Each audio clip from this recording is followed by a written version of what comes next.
creative living, utilizing today's technology with the best of the past to bring you innovative ideas and up-to-date information for creative lifestyles in today's active world. With your host, Sheryl Borden. Welcome to Creative Living today. We're going to talk about post-traumatic stress disorder and animals. We'll learn what's hot in bathroom design and also learn to create various items out of hardy clay. One of my guests is Matthew Festa, and he's associated with an organization called Guardians of Rescue. Matthew will tell about their animal therapy program that helps people with PTSD by pairing trained therapy dogs with people who need the therapy. He lives in Smithtown, New York. Another guest on the show is Jenny Roush, and she's a kitchen and bath designer. Jenny's going to discuss budgets, statistics, gadgets, and trends pertaining to new bathrooms. You'll especially enjoy seeing and hearing a new shower head she's brought. Her company is Carbic Kitchen and Design, and she's from Brentwood, Missouri. And we'll begin the show with Diana Effner, who's the designer of doll molds. Diana will show several dolls and other items that are made with hardy clay. Her business is Expressions Incorporated, and she's from Jamestown, Missouri. Diana, thank you so much for being here. And looking at your website, I know you have all these molds for these beautiful little porcelain dolls. But how do you go about deciding what types of products you use to make dolls after you design the molds? Well, usually we use porcelain. We make a lot of porcelain dolls, but I like to try new things, and so I did develop some molds for a specific air dry clay that I discovered. Oh, so it doesn't have to be fired? No, it's that's air what dry. I'd like. And a lot of people don't like to wait that long for the porcelain, and this is something that you can do. And this is called Hardy molding clay. And comes in all colors and. Yeah, well, it comes, I'm not sure. It used to come in more colors, and then now they don't have the flesh, and they don't have some of the colors. So but you mix these them. are the colors I use, the basic primary colors in white, and sometimes black. Okay, I can tell by feeling that it's very soft. It's very soft, and that's what I like about the clay. I like and the while way you're it going feels. to show us, this is one of the molds that you designed, and that creates the faces. And then show us the clay and how you mix it. Well, it's very soft, and I'm going to mix a piece of the red clay. Oh, so you just took a pinch of it and you're just molding it. So you can really see how soft it is and how strong the colors are, and it's really fun to mix. You can mix any color that you can think of. This would be fun for kids to work on, because they'd love that molding part. Oh yeah, it's fun, and it's clean, and it's not greasy, and it's just... It reminds me of mixing paste food coloring into icing. I'm going to put a little yellow in it, because that's too pink for me. Okay. So then once you get it molded or as soft, I'm going to. You have to get it kind of smooth and even. If it's too wet, it might not work out in the mold. It might stick in the mold a little bit. And you don't, like in cooking, you don't spray these with anything to start with. You just use the mold as is. You can. Sometimes I put a little floor wax on the edge, on the flat surface, so that it's easier to clean. Oh. So this is a pretty bright color pink, but she's been out in the sun a lot. These press molds I developed for just a little quick project that you like to do, because doing a doll is a little more involved. And you just put the clay in the mold and press, and sometimes it comes out if you do it just right, or you can just take some clay. So you just press it that long and then take it out? Yep. That's all it is, and you can crank out a lot of these little things. And then you just lay them out and let them air dry, and as you mentioned. They air dry. And you can paint them with any kind of paint.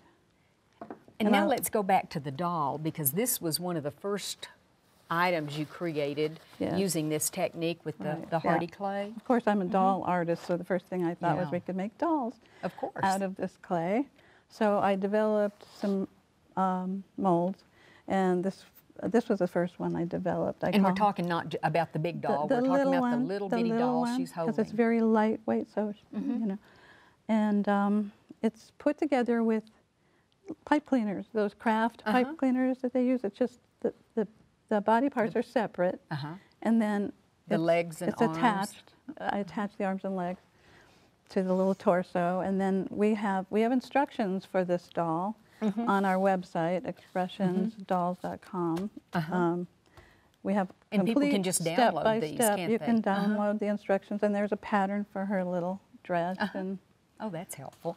Let's take a everything. look at the basket that you just have all kinds of dolls. You And can then- make ethnic dolls. You can make them Oh, yeah, 'cause for you can different mix any cultures. color. Yeah, that's great. green.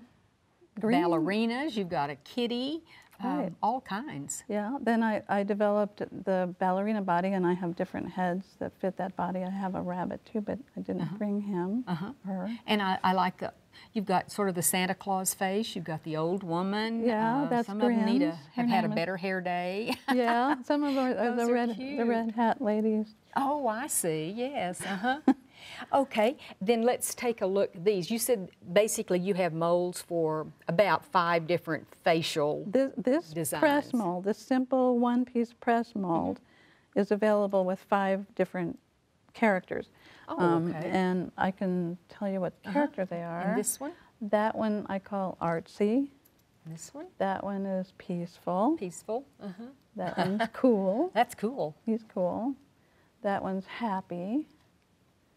And that one's silly. Silly, okay. So working with these, making dolls obviously, but you've also come up with ways to make little ornaments. Oh yeah, there's lots of different things. I use these little plastic clear scraps to mount them and decorate them. How easy. So it's basically the face, Yeah. and then you've added, like that one is the little Santa Claus hat. Yeah, just simple. What great projects for kids to work on too at the holiday time. All ages. All ages of us kids. kids. Okay. Well, Diana, thank you so much for showing us something that really seems almost simple enough that everybody can do it with a little practice. Right. Thank you.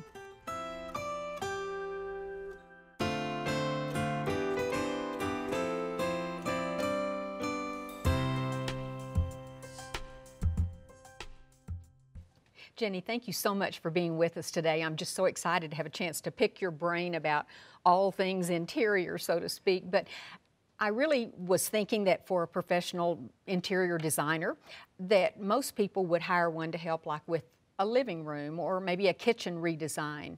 But we're going to talk bathrooms. Yeah, I actually like to call myself a kitchen and bath designer. Oh, okay. And we are going to talk bathroom trends today. And I think we can't talk about it without talking about budget. People are always surprised about how much a bathroom costs. And I like to give you a starting point. So typically I say that you're going to spend about 10% of the value of your house. On a bathroom? Yeah, it's surprising, isn't it? But if you think about all of the things that go into remodeling a bathroom and you start adding up all the parts and pieces, and there's just as much labor involved as remodeling a kitchen, it starts to add up very quickly. And you're in a smaller space even. You are in a smaller space, but there's a lot of plumbing, a lot of electric, and there's still a lot of parts and pieces. And a lot of times in a master bathroom, you have double everything. So you have a double sink, you have 2 faucets, you can have a tub and a shower, so there's a lot of plumbing parts and pieces involved in that. That's right. So it can add up quickly. But the good news is you get a good return on your investment. So depending on your area, and there is research for that, so you can go on the internet, the HBA, the Home Builders Association, the National Realtor Association, they put out numbers based on your demographic, so you can find out based on where you live what your return on investment is, and typically it's around 90%. Is that right? Yes. Wow, so it's worth doing that, It is especially worth. if it really needs remodeling. It is worth it.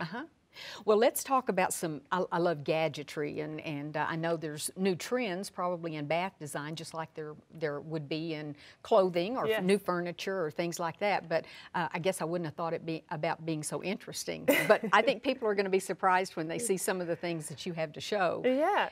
What's sort of determines the newest trend each year? Well, there's a lot of information out there. So people are using different sources on the internet. You can find lots of information and pictures galore on Houzz and Pinterest, all of those things that people love to do to search.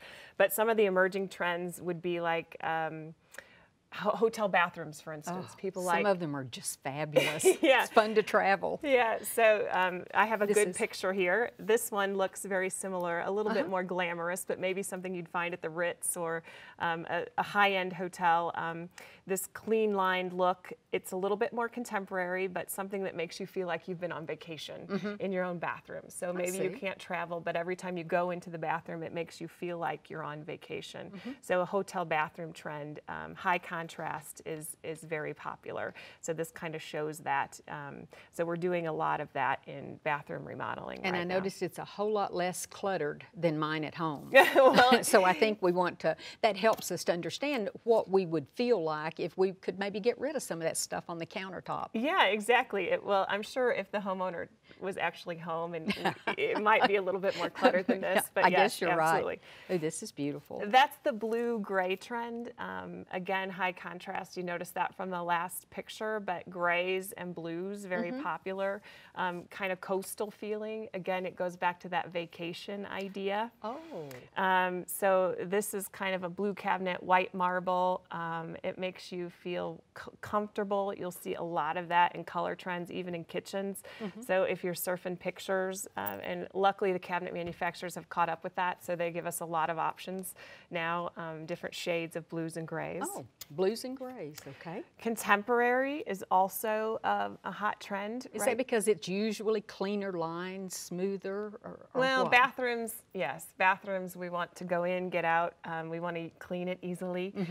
Also, you feel like you can use contemporary in your bathroom, even if your house is not contemporary, because not as many people see it. In your kitchen, you might not feel like you can do as many contemporary things design-wise because it's kind of the center of the house. You might feel like you want to keep it more similar to the true architectural detail of the house, but in the kitchen or in the bathroom, you can go a little outside of that box because not as many people see it. Lighting is also a huge trend. And that's always my biggest complaint in a hotel, if the lighting's not good. And so that does carry over to the home too. Well, we want good lighting. I prefer dark lighting, so I can't really see myself. The wrinkles and all, I know. In the morning, I don't want to see myself yet, but yes, good lighting is the best place to have lighting is either side of your face and behind you so that you don't have shadows. Oh, not directly overhead. Yeah, Oh. so you want to sort of light all the way around your face. This is a good example of that, but also dramatic lighting. So the bathroom is a great place to put really beautiful dramatic lighting.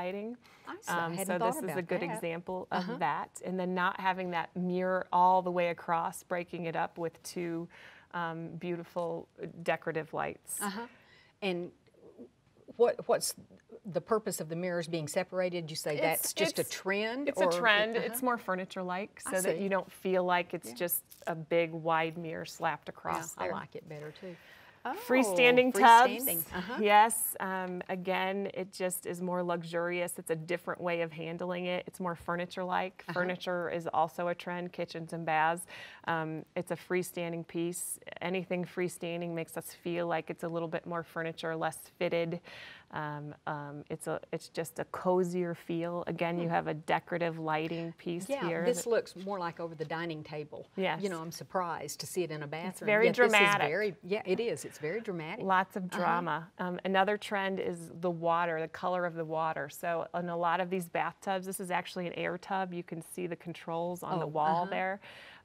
So you can change the color of the light and the bubbles and the intensity of the bubbles. So it's just How fun. I know. You would feel like you were continuing your vacation. Yeah, that's the idea. I like that. Okay, I was telling everyone earlier that they're going to be so excited about new, we won't call it a gadget because a shower head's very important in a bathroom. It is important, but this is kind of a neat, fun thing that Kohler puts out. It's a shower head, but it also plays music. It's a Bluetooth function. So you could play all your favorite songs, or at least a few of them. Yeah. But we do want to conserve water, so we want to caution people to maybe have a timer set for a 10-minute shower and not spend the day in there. Exactly. That is neat. I've never even seen that before. Yeah, it's fun. It's just a way to wake you up in the morning. I think it puts you in a good mood as you're headed out the door in the morning. Well, yeah. And one thing we haven't talked about, and I know I've been seeing it in new homes that are built in the area where I live, are having the separate bidet. And that's what you normally would see in a hotel room. Yes, exactly. That goes back to the hotel trend for sure. Yes, you can have a separate bidet, but you can also have a bidet on your existing toilet seat. So they make a toilet seat that functions as a bidet. So you can go out and buy that right now. You can put the bidet right on the toilet. It warms you. It saves money. It saves money, and it has an air filtration system in it. So there's lots of different things. There's heated floors. You can have a heated floor, heated tile floor. So there's this whole luxury bathroom thing that we're seeing, which is just an amazing emerging trend. So how do you keep up with all of this? it's very easy. My customers force me to. Okay. Well, it's so nice to have you come and tell us about it. I've really enjoyed this. Well, thank you for having me.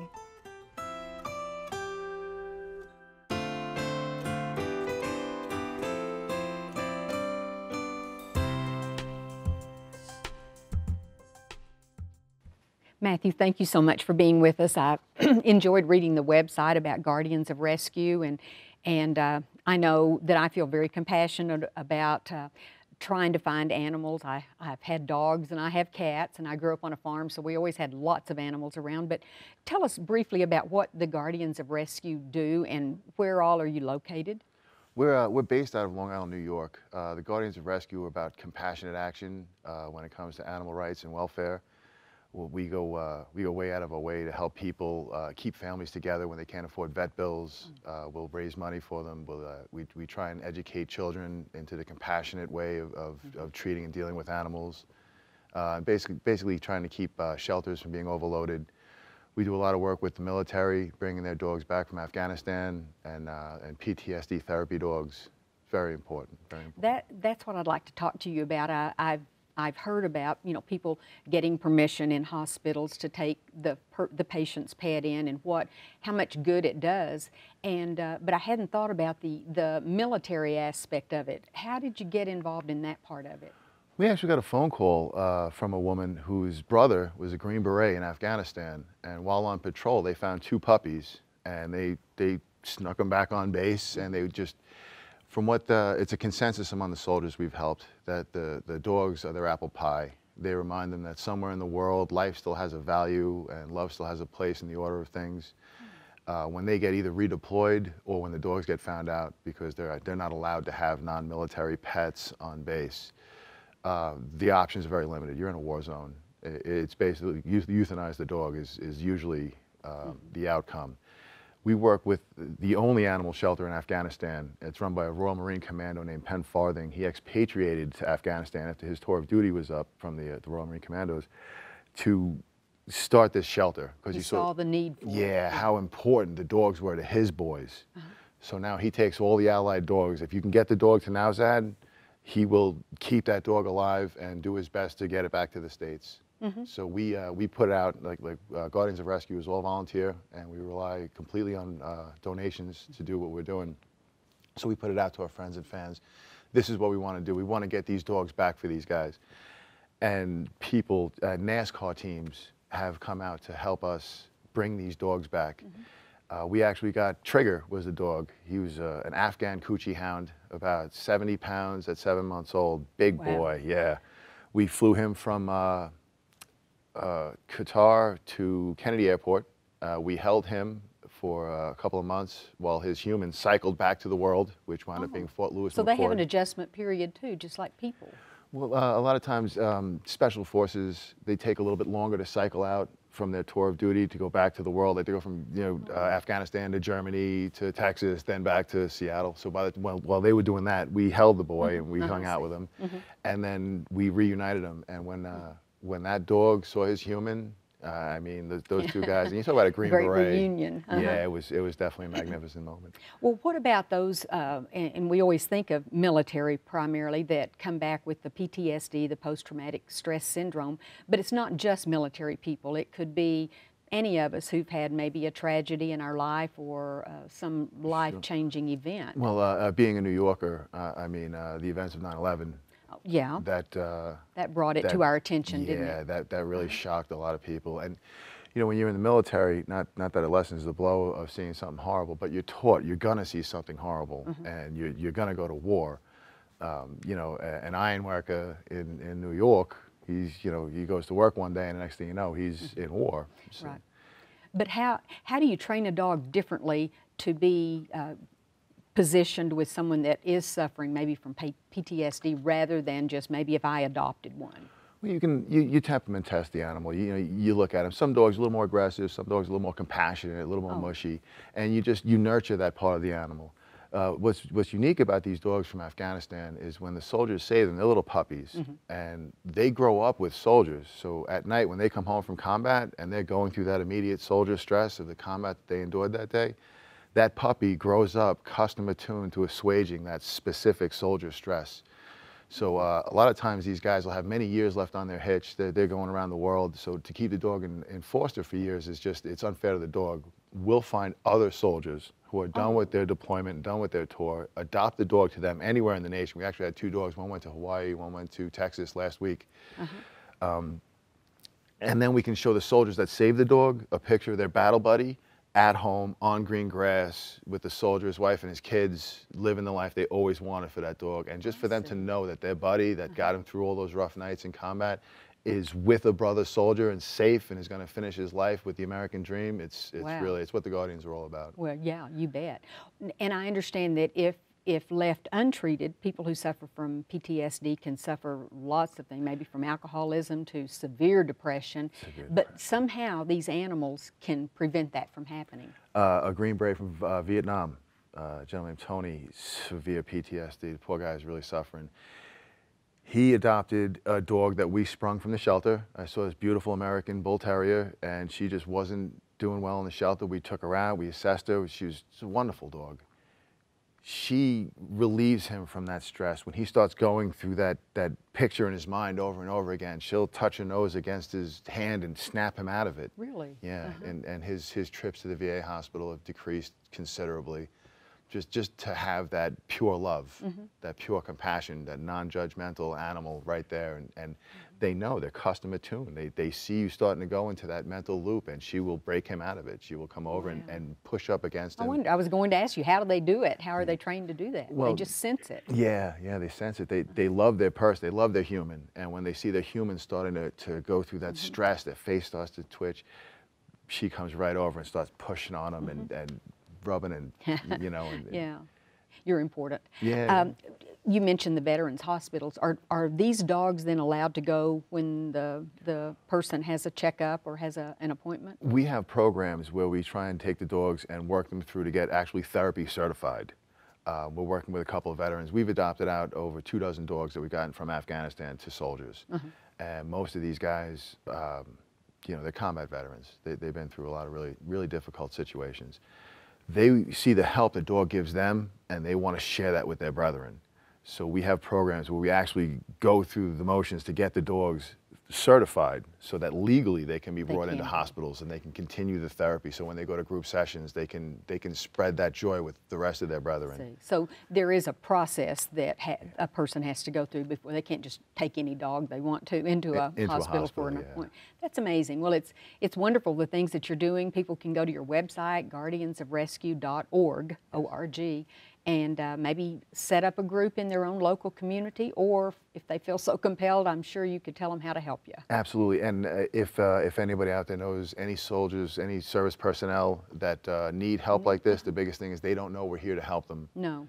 And to teach them about the Nowzad shelter in Afghanistan, that we are bringing these dogs back, that any of their friends that have a dog over there, so if they go to guardiansofrescue.org and check us out, we can tell them exactly how to go about getting their dog back from Afghanistan. Yeah, because I had never heard of the organization, and you're on Facebook too, so people can find you, and that's the important thing, to educate everyone. Absolutely. Well, thank you so much, Matthew. I've enjoyed having talking to you. Always a pleasure. I hope you enjoyed the show today. Next time on Creative Living, we'll learn how to make some darling dominoes, how to make a felted fleece scarf, and show you a unique type of greeting card you can make. One of my next guests is a designer and crafter, and she's going to show how to use regular dominoes and a few simple craft products and turn them into jewelry, books, ornaments, and more. Another guest is going to demonstrate the new 12-needle deluxe electric felting machine as she quickly makes a felted fleece scarf. And finally, another guest who's a professional crafter and designer is going to show how to create a greeting card with a removable paper hair flower. All of these topics will be featured on the next Creative Living show. If you ever have comments or suggestions or ideas for shows, you can email me at cheryl.borden@enmu.edu. I'd also like to ask you to become a fan of Creative Living on Facebook. Just go to facebook.com and in the search window type in Creative Living with Sheryl Borden. Thanks so much. I hope you'll plan to join me again next time for Creative Living. We are very pleased to offer a new booklet that accompanies this series of Creative Living. This booklet is titled the 6600 Series, and it features a wonderful collection of ideas and information, and it's available free of charge on our website. Posted as a PDF file, you can simply download the entire booklet, or just the segments you're most interested in. As with all of the Creative Living booklets, you'll find information on foods and nutrition, clothing and fashion, health and beauty, home decorating, and much more. For your copy of this booklet, go to our website at KENW.org and then click on Creative Living. Scroll down to the booklet section and you can click on this booklet or any of the other booklets we have available online. Once again, just go to KENW.org, click on Creative Living, and download the booklet titled the 6600 Series. We also want to encourage you to sign up for our free e-newsletter. Just click on the Sign Up Now button and input your email address. That's all there is to it. You'll enjoy reading an up-to-date newsletter filled with interesting topics and information. Thank you.